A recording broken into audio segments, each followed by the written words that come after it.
तो आज के हमारे जो गेस्ट हैं, इन्होंने 3 अलग अलग लैंग्वेजेस में मूवीज़ की हैं और काफ़ी में लीड्स का भी काम किया है। मैं मूवीज़ को लिस्ट डाउन तो नहीं कर सकता, वो अपने आप से बताएंगे, बट पहले उनको वेलकम करते हैं।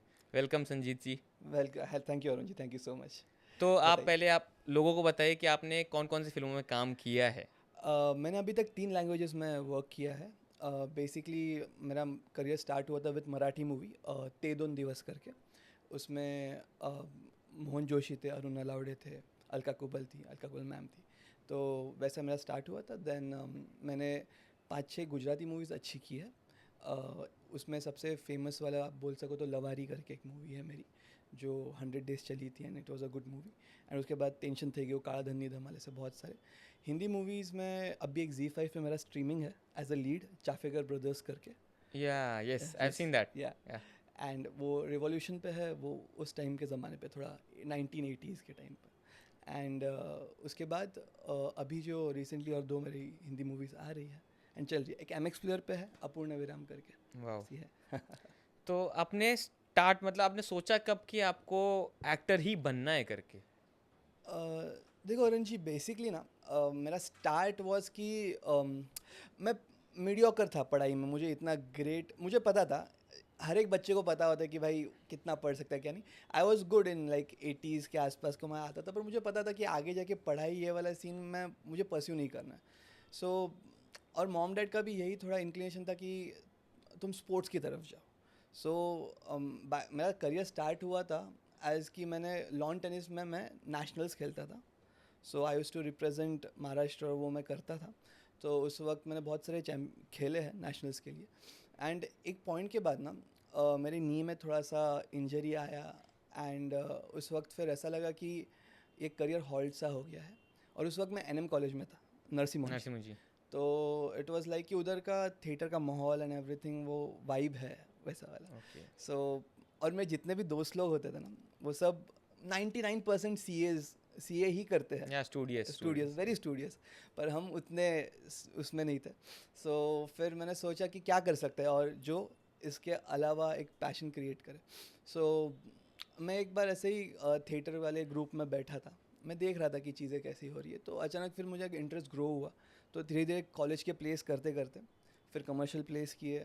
फिर कमर्शियल प्लेस करते करते फिर भगवान की दुआ से मूवीज़ मिली है ना, अभी मूवीज़ चल रही है, तो उस तरह से एक करियर बना है।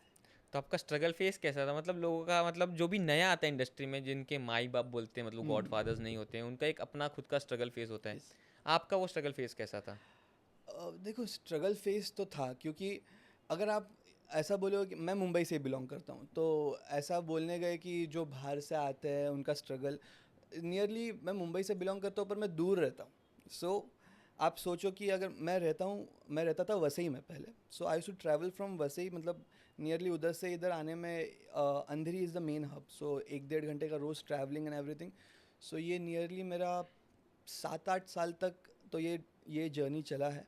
स्टार्टिंग में जब मैंने थिएटर भी किया था, तो उस वक्त ये रोज़ up and down and everything चल रहा था। तो वो थिएटर का भी जो एक माहौल था, सीखने बहुत मिला स्ट्रगल फेज़ में। पर एक टचवुड एक अच्छी चीज़ थी लाइफ में कि हमेशा हम बोलते हैं कि ऑडिशंस बहुत देने पड़ते हैं। यूजुअली हम देखते हैं कि लोगों ने ऐसा कहा है, मतलब जितने भी एक्टर थे, कि बहुत ऑडिशंस दिए, बहुत ये किया वो किया। मैंने इतने ऑडिशंस नहीं दिए, मैंने हार्डली ऑडिशंस दिए। बट थिएटर जो मैंने किया है बहुत एग्रेसिवली किया है, बहुत कुछ किया है। सो वो देखते ही चीज़ें मतलब थिएटर, पहली मूवी जो मिली है मुझे, मेरा थिएटर प्ले चल रहा था। मूवी के लोग आए थे देखने वो play and they liked me and direct looked us in direct movie. और मूवी के बाद मूवी मिली है। सो वो स्ट्रगल नहीं हुआ है ऑडिशन का, बट जो थिएटर का स्ट्रगल हुआ है। और थिएटर का स्ट्रगल भी ऐसा है कि मैंने थिएटर में भी तीनों लैंग्वेजेस किए, चारों लैंग्वेजेस किए। मैंने वाह। इंग्लिश थिएटर प्ले भी किया है, मैंने हिंदी भी किया है, मराठी भी किया है, गुजराती भी किया, तो सब थिएटर प्लेस किए हैं मैंने वैसा। तो थिएटर एक एक्टर की लाइफ में मतलब कितना इंपॉर्टेंट रोल प्ले करता है, मतलब ऐसा लगता है कि मतलब आप जो भी न्यूबी को देखोगे वो आके थिएटर परस्यू करता ही करता है, मतलब बोलते हैं कि आप थिएटर करोगे तो आपका डिक्शन सुधरता है, आपका मतलब बात करने का लहजा, मतलब एक्टिंग के टूवर्ड्स एक बहुत अच्छा नॉलेज भी आता है आपको, आप जब थिएटर करते हो। तो आपके हिसाब से थिएटर का रोल कैसा होता है एक एक्टर के लाइफ में। देखो, मैं थिएटर बैकग्राउंड से बिलोंग करता हूँ, और मैं ऐसा नहीं कहता कि थिएटर से हूँ इसलिए मैं कह रहा हूँ। बट मुझे ऐसा लगता है कि थिएटर बहुत इम्पोर्टेंट चीज़ है एक एक्टर के लिए। सबसे इम्पोर्टेंट चीज़ क्या है पता है? थिएटर, ये इन मूवी, अपना स्क्रीन एंड एवरीथिंग, ये सब अलग है। एक एक्टर के लिए ना कॉन्फिडेंस होना बहुत इम्पोर्टेंट होता है, और वो कॉन्फिडेंस मुझे ऐसा लगता है तभी आता है जब हम बहुत सारे लोगों के सामने परफॉर्म करते हैं या करते हैं, तो हमें एक एक चीज़ हमें एक मिलती है कि यार हम कर सकते हैं इन लोगों के बीच में।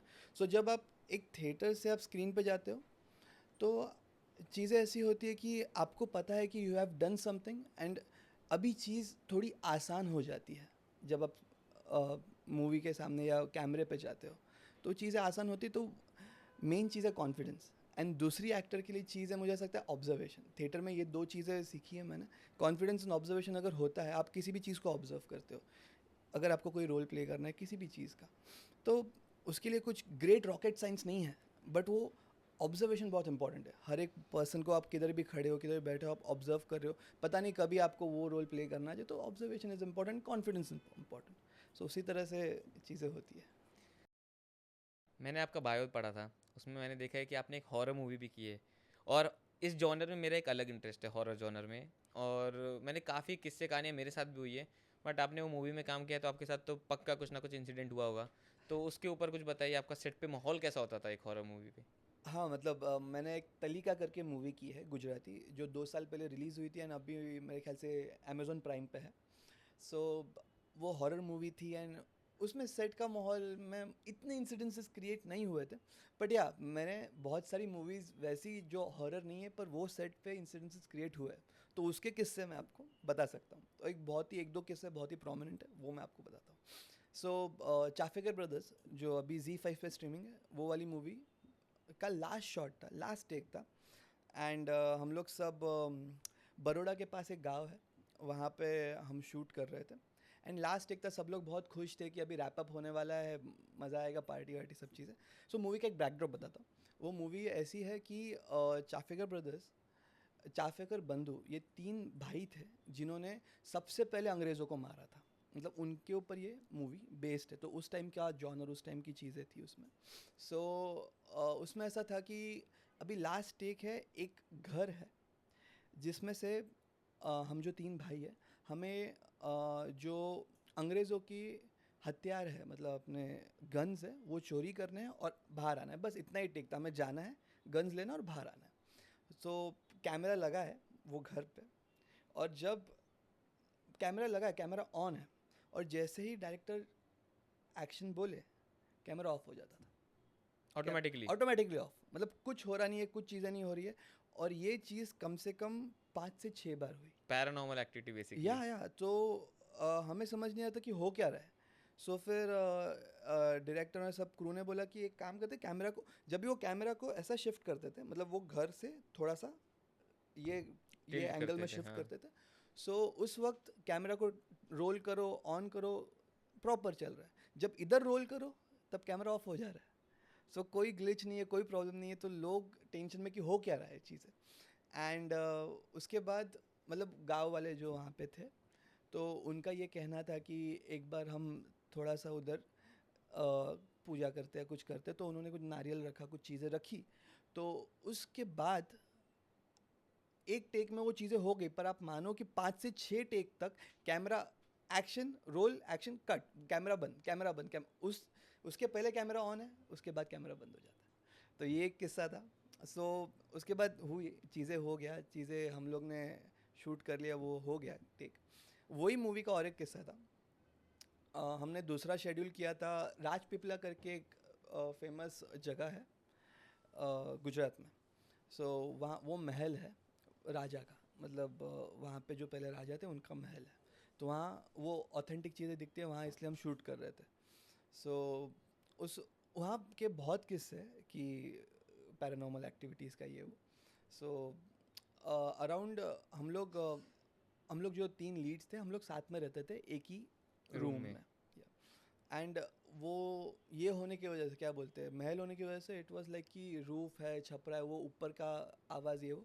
सो रात को प्रॉपर एक 12 के आसपास, हम लोग 10 दिन थे वहाँ पे शूट पे, और उन लोग जो केयर टेकर्स थे वो भी बोलते थे कि भाई रात को एक 10 बजे के बाद, 11 बजे के बाद बाहर मत घूमिएगा, चीज़ें न, मतलब कुछ होता नहीं है अभी तक, ऐसा कुछ सुना नहीं है कुछ हुआ है, बट चीज़ें हैं जो नहीं अच्छी फेवर करती है, तो मत जाना। सो पर हम लोग रात को 12 बजे प्रॉपर हमें घुंघरू की आवाज़ आती थी। 5 से 6 मिनट तक कोई चल रहा है ऊपर, कोई चीज़ें हो रही है, हल्की सी आवाज़ पर आती ज़रूर थी। मतलब हमने 10 के 10 दिन ये एक्सपीरियंस किया है चीज़ों में। ये 2 किस्से हैं। और एक किस्सा है जो मैं लवारी मूवी मैंने की थी गुजराती वाली। सो हमें प्रोड्यूसर ने पूरे क्रू को शहर से दूर एक बिल्डिंग थी, बहुत दूर, मतलब पूरा गांव है वहाँ पे हमें रहने को। Abandon building. अबेंडेंट बिल्डिंग मतलब उनका कोई पास का कोई बिल्डर रहेगा जिन्होंने पूरा वेकेंट बिल्डिंग थी वहाँ पे रहने को दे दिया। सो उन्होंने सब वहाँ पे अरेंजमेंट कर दिया और हम लोग रह रहे हैं, सब एक्टर्स, क्रू, टेक्नीशियन, सब लोग। सो हमारा एक दिन पैकअप कुछ एक 11 साढ़े 11 को हुआ। कार लेके हमें आई। हम लोग खा पी के, 2 3 हमारे दोस्त लोग थे, हम लोग ने बोला कि एक राउंड मारते हैं, थोड़ा घूमते हैं चीज़ों में। सो हम लोग जब बाहर निकले, वो गेट से हम लोग बाहर निकले थोड़ा, तो एक आगे जाके एक टूटा हुआ सा घर था। वहाँ पे 4 लोग ऐसा खड़े हैं, proper east west north south खड़े होते हैं वैसे खड़े हैं। और हम लोग 3 4 लोग हैं जो जा रहे हैं रास्ते से। हम लोग ने देखा कि लोग प्रॉपर चारों एक सिंक में आवाज़ दे रहे हैं कि सलीम भारा, सलीम भारा, ऐसा चारों प्रॉपर आवाज़ में उन लोग बोल रहे, मतलब चिल्ला रहे। तो हम लोग में से एक बंदा ऐसे रहता है ना लोग कि जिन्होंने थोड़ा सा कीड़े कांडी करने की आदत होती है, कुछ बोलने की आदत होती है। तो मेरे दोस्त, हम लोगों में से एक ने बोला कि अरे नहीं आएगा, ऐसा कर चिल्लाया। तो उसमें से एक बंदे ने घूम के देखा। सो हम लोग ने फिर भाई हम लोग बोले कि चलो निकल जाते ये वो। फिर वापस जब हम आ रहे थे, अभी जो बिल्डिंग का जो गेट है, वो गेट से जैसे ही हम 3 4 लोग हम लोग ऐसे अंदर आ रहे थे, वो गेट का जो मराठी में बोलते हैं उम्बरठा बोलते हैं, एक चीज़ मतलब एक जगह जिससे डिवाइड होती है, मतलब हम लोग इधर आ रहे हैं और ये रास्ता है। तो जैसे ही हम लोग ने 4 लोगों ने एंटर किया अंदर, जिस बंदे ने वो चीज़ बोली थी, आप मानोगे नहीं, मैंने आंखों से देखा है। उस बंदे की दाढ़ी थी, थोड़ी सी बड़ी दाढ़ी थी। उसको ये फील आया कि पीछे से एक हाथ आया। हम लोग देख, कुछ दिखा नहीं है, हाथ आया। वो बंदा ऐसा उठ के प्रॉपर गिरा है पीछे। हम लोग 4 3 अंदर गए, वो बाहर गिरा। वो जो गेट का एंट्रेंस है वो बाहर गिरा है। हम लोग शॉक में कि ये भाई उठ के गिरा कैसे पीछे। ये थोड़ा सा एक बहुत ही ये एक्सटेंट वाला चीज़ देखा है। पर बाद में उसको 102 बुखार था, 2 दिन तक वो बुखार में रहा, फिर वो ठीक हो गया। पर ये चीज़ भी देखी है। सो ऐसे थोड़े से एक्सपीरियंसेस है। शूट में अक्सर एक्सपीरियंसेस होते हैं बिकॉज आप अलग अलग जगह पे जाते हो जहाँ पे लोग रहे हैं ना रहे आपको पता नहीं है चीज़ें, तो ये चीज़ें होती है। So tell me about Versova village. वहाँ मैंने सुना है और देखा है काफ़ी ज़्यादा टैलेंट छुपा हुआ है। In fact Kartik Aaryan also used to stay in Versova village during his struggling days, मतलब जब वो स्ट्रगल कर रहे थे। तो वो क्या है, मतलब उस विलेज की क्या कहानी है, मतलब आप बताओ। वहाँ पे मतलब बहुत ज़्यादा टैलेंट मैंने सुना है। जी देखो, अगर आपको अंधेरी इज़ अ कॉस्टली एरिया, या सबसे बेसिकली ये मेन पॉइंट है कि भाई लोग आते हैं इधर सर्वाइव करने के लिए, आप कैसे सर्वाइव करोगे। तो वर्सोवा एक ऐसी जगह है जहाँ पे चीज़ें नज़दीक भी है, मतलब आपके ऑडिशंस बोलो, फिर चीज़ें बोलो, डायरेक्टर से मिलना, ये क्योंकि ये हब है अंधेरी, तो चीज़ें मिलना इजी हो जाता है। तो वहाँ पे रहना is cost effective. Versova is basically cost effective, तो लोग रह रहे हैं उधर। सो टैलेंट तो कूट कूट, जितने भी लोग स्ट्रगलिंग और एक्चुअल में काम करने वाले लोग हैं वहाँ पे है, और बहुत टैलेंट तो ऑफकोर्स भर भर के है ये चीज़ों में। सो वो चीज़ें ईजी है एक एक्टर के लिए या किसी भी ये वाले फील्ड के लिए पर्सन के लिए, जो पैसों के थ्रू या किसी भी चीज़ के थ्रू उनको ईजी हो जाता है वर्सोवा में रहना। एंड टैलेंट तो ऑफकोर्स ऐसा चीज़ है कि आपको क्या बताऊँ अभी कि मेरे बहुत सारे एक्टर्स हैं जो मैं थिएटर से बिलोंग करता हूँ, मुझे पता है। बहुत सारे ऐसे मेरे दोस्त हैं जो थिएटर में को मैं देखा है लोगों को कि हम लोग 2 घंटे का 3 घंटे का नाटक एक फ्लो में करते हैं, without a cut, without things.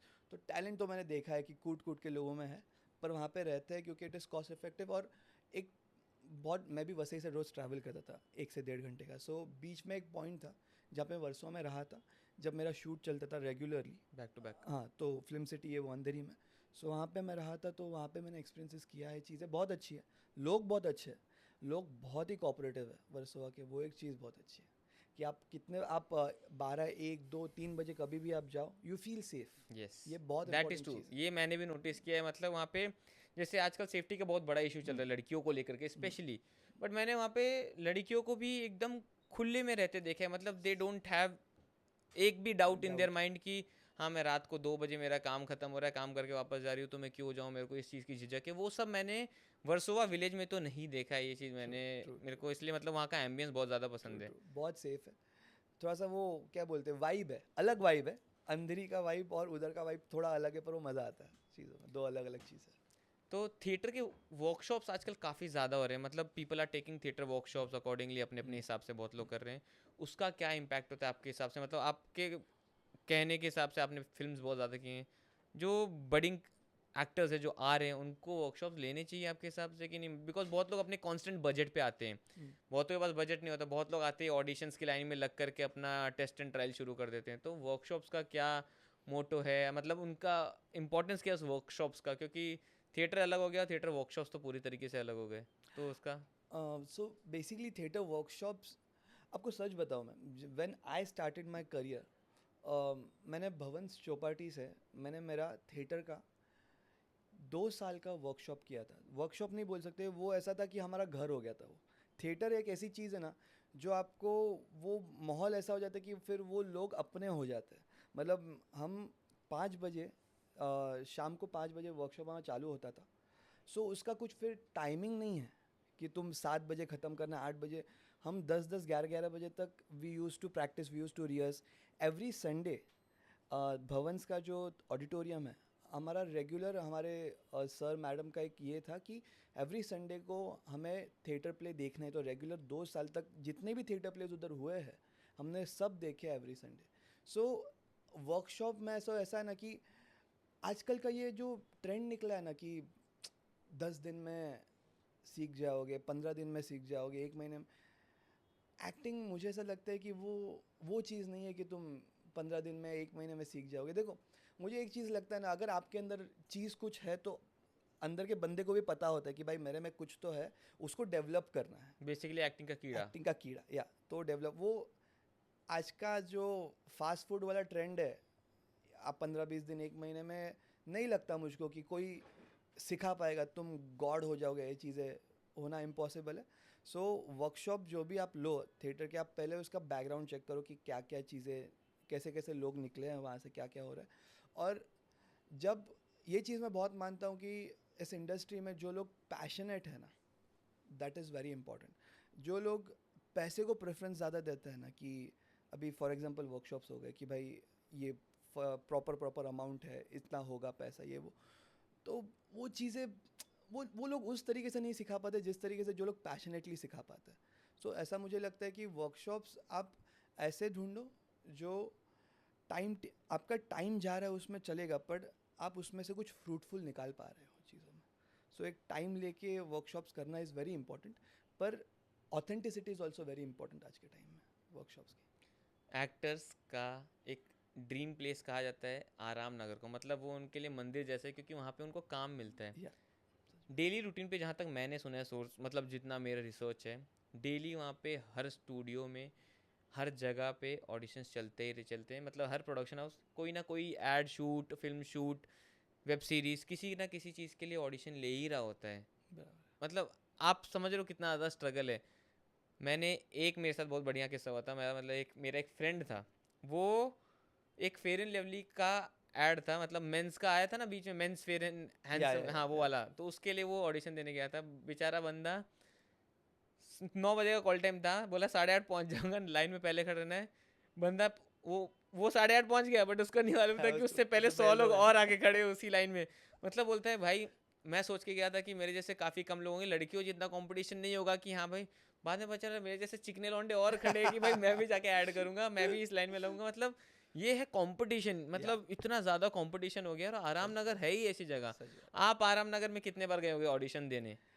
मैं सच बताऊं आपको, नहीं गए हो, मेरे को जहाँ मैंने तक मैंने मैंने देखा है, मैंने चीज़ें देखी है, बट भगवान की दुआ है कि भाई मुझे थिएटर से मूवी मिली है, मूवी से मूवी मिली है, मुझे काम से काम मिला है, ऑडिशंस दिए हैं, बट मैंने बहुत ही, जब मुझे एक प्रोफाउंड मुझे पता होता है कि भाई कोई मुझे बुला रहा है, किसी सोर्स बहुत स्ट्रांग है कि जाऊँ मैं और ऑडिशन दूँ, कि जिसने मुझे एग्रेसिवली बोला है, तब जाके मैं वो चीज़ ऑडिशन देता हूँ. बट या मैंने ये चीज़ देखी बहुत है, क्योंकि मैं यहाँ रहता हूँ, तो ऑफकोर्स मैंने चीज़ें, मैं दोस्त लोगों से सुनी बहुत है चीज़ें, कि वहाँ आराम नगर में बहुत सारे ऑडिशन होते हैं, एवरीथिंग.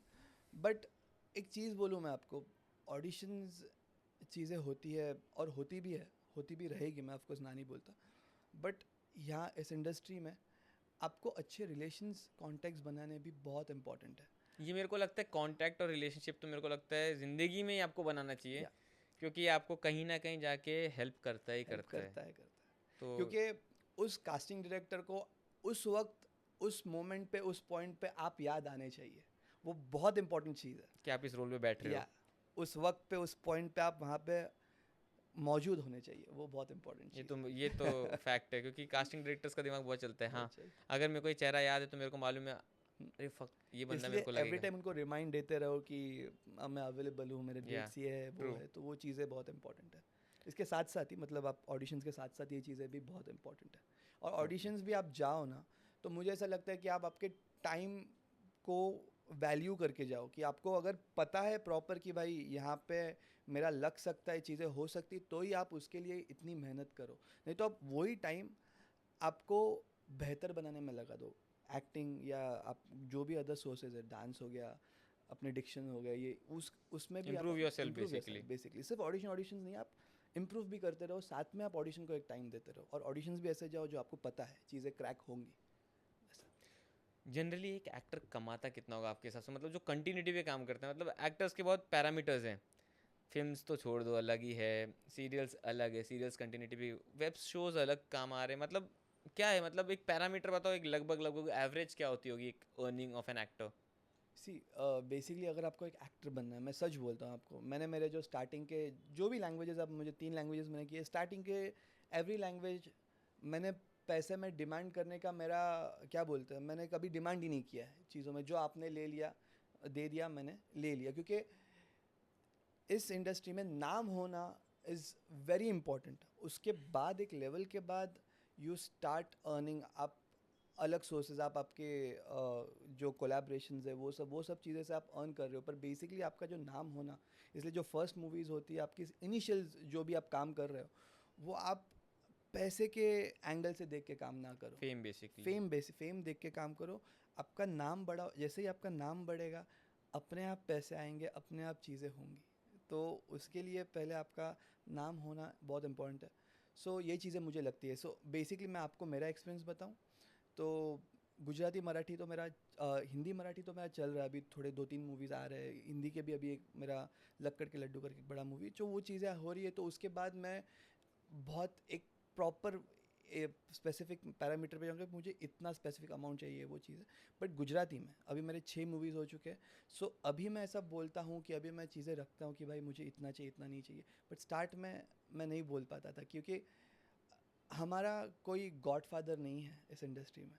सो अगर आपका 1 मूवी या 2 मूवी आप फेल हो गए, तो वापस आपको स्ट्रगल पॉइंट ज़ीरो जीरो से से, शुरू करना पॉइंट है। ज़ीरो से है. यस। ऐसा नहीं ट्रू। है कि आज मेरा एक मूवी फ्लॉप हो गया तो मैं कल सोचूं कि ये मूवी, अरे मेरे डैड बेटे या मेरा चाचा बेटा, अरे मुझे दूसरी मूवी तो मिल जाएगी, 5 मूवी का मेरे पास लिबर्टी है. नहीं है वैसा. तो आपको वहाँ पे जब जाओगे, पहली मूवी आप जब करोगे, तब मैं ये चीज़ बहुत मानता हूँ कि वहाँ पहली जब मूवी आप करोगे, तब जो शस्त्र होते हैं आपके, एक्टिंग हो गया, आपका डिक्शन हो गया, ये सब चीज़ें आप पूरा रेडी होके जाओ, मतलब फुल लोडेड होके जाओ, या तो चीज़ें बनेंगी. और जब आपका फेम मिल जाएगा, तो अपने आप पैसे आएंगे ग्रेजुअली. एंड सर्वाइव करने वाले पैसे आ जाते हैं अगर आपके पास थोड़ा भी टैलेंट अंदर हो. सर्वाइवल हो जाता है चीज़ों में. ये तो है चीज़ें. तो आपने सेटल होने का कब तक सोचा? अब तो हो गया, आपने काम कर लिया, आपने बैंक भी, मेरे को लगता है इतने फिल्म किए हैं, बैंक भी बना लिया होगा, सब कुछ तो ऑलमोस्ट सेट होगा, तो आप कब सेटल हो रहे हो फाइनली इन योर लाइफ? नहीं, सेटल होने का तो चीज़ ऐसा है कि देखो, मैं एक चीज़ मानता हूँ कि करियर एक अपनी जगह है. करियर होते रहेगा, चीज़ें होती रहेंगी, पर आपको लाइफ में एक सपोर्ट करने वाला एक पार्टनर या पर्सन, जो भी आप कहो, वो होना बहुत इम्पोर्टेंट है. वेरी ये इंपॉर्टेंट। इंडस्ट्री में या किसी भी इंडस्ट्री में आप मान लो, जब तक एक बैकग्राउंड एक मॉरल पीछे से सपोर्ट ना हो, आपके पेरेंट्स का तो आपको सपोर्ट है है ही ही। है या अगर वो सपोर्ट ना हो तो आप इधर तक आपके 7-8 साल आप स्ट्रगल कर, स्टार्टिंग के 2 साल 1 साल में आप पैसे नहीं कमा रहे हो, true of course for sure, क्योंकि आपको पता है कि ये इंडस्ट्री कहाँ जाना है क्या नहीं, आपको वो फिगर आउट करने में आपको यस 1-2 यस साल लग जाते समझने हैं। में टाइम लग जाता है, तो कोई भी चीज़ को आप किसी भी नए फील्ड में घुस रहे हो आपको टाइम लगेगा। तो तभी आपका पेरेंट्स का सपोर्ट आपको लगता है। पर आफ्टर अ पॉइंट जब आपका करियर सेटल होने में आता है चीज़ों में, तब आपको एक पर्सन की या ऐसे पर्सन की ज़रूरत पड़ती है जो आपको कॉन्स्टेंटली चीज़ों को मोटिवेट करते रहे कि भाई तुम अच्छा कर रहे हो, you can do it, you can do it. तो ये चीज़ें मतलब हर एक चीज़ों में अप्स एंड डाउन आते हैं। कभी मेरी मूवी चल रही है, लवारी 100 डेज चली, दूसरी मेरी मूवी नहीं चली या गुजराती की। सो एक पीछे से एक सपोर्ट होना चाहिए कि भाई you will get over it, चीज़ें हो जाएंगी। तो उसके लिए एक सेटल पर्सन होना इंपॉर्टेंट है। जल्दी ही सेटल होऊंगा, चीज़ें जल्दी ही आपको बताऊंगा, चलो जल्दी ही पता खुशखबरी पता चलेगी। चली जाएगी हमको, सबको जल्दी पता ही चलेगी। जल्दी। पॉलिटिक्स में भी आपकी काफ़ी रुचि है, मैंने देखा, या मतलब जहाँ तक मेरे को पता चला you are very keen and interested in very that. Close. Yeah recently आपको पता ही होगा हरियाणा में क्या हुआ, या कांग्रेस आने वाली थी तब तक बीजेपी आ गई, इसको लेके आप क्या बोलना चाहेंगे, मतलब क्या है, कैसे हुआ? इसी मैं पॉलिटिक्स को, मुझे पता नहीं, मुझे पॉलिटिक्स ना, आपको सच बताओ, जब से 2014 वाला, जब से बेसिकली जब से मोदी जी आए मोदी जी हैं, आए हैं, तब से पॉलिटिक्स में इंटरेस्ट मुझे नहीं, बहुत सारे लोगों को मेरे आया को होगा। स्पेशली मेरे को भी, मतलब मैं भी तब से घुसा हूँ इसमें। आप सोचो ना, पहले के जो सरकार थी जो भी थी, वो काम कर रही है, कुछ कर रही है, अपने को पता नहीं है क्या हो रहा है, चीज़ें न्यूज़ में कभी कुछ ऊपर नीचे चीज़ें आ जाती है तो ठीक है। आजकल के न्यूज़ में एवरी नाउ एंड देन आपको पता है कि मोदी जी ये कर रहे हैं, मोदी जी वो कर रहे हैं, योगी जी ये कर रहे हैं, सब चीज़ें आपको पता है, बहुत डीपली है। तो न्यूज़ और एंकरिंग में भी वो चीज़ें आई है, या और तो उससे भी थोड़ा चीज़ें ग्रो हुई है। और हरियाणा वाले इलेक्शंस, सो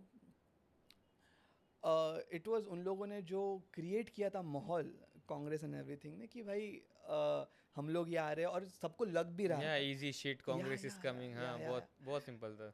तो जो थोड़ा सा बैकलैश हुआ है इनको लोकसभा के इलेक्शन से, तो मुझे भी और बहुत सारे लोगों को ऐसा लगा था कि कांग्रेस आएगी ये हाँ हरियाणा कांग्रेस था। या बट जो ग्राउंड लेवल पे जो काम किया है बीजेपी ने, मतलब जो दिखा नहीं होगा इन लोगों को, बट चीज़ें बहुत सारी की है।